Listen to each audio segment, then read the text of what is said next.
Sir నమస్తే. Table repair ఉంది కదా సార్, అది చూడడానికి వచ్చాను. సరే బాబు, లోపలికి వెళ్ళి చెక్ చేయి.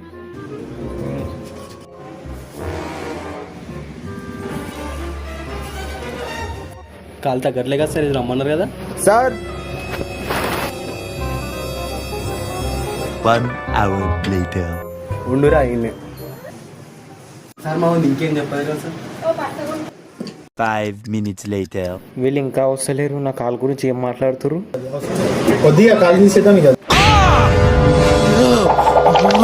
కొద్దిసారి అయితే మస్తు సౌండ్ అవుతుంది. సరే, బయటికి తీసుకెళ్ళి కాల్ కొట్టేద్దాం. ఇట్టాడిదేదో అవుద్దని అన్నిసార్లు అడిగారు. ఎక్కడికి వెళ్తున్నావు అని. ఫైబర్ కాల్ సెట్ చేద్దాం, ఓకేనా? మీకు అసలు ఏం రైట్స్ ఉన్నాయండి మమ్మల్ని ఇడికి తీసుకొచ్చి చంపడానికి?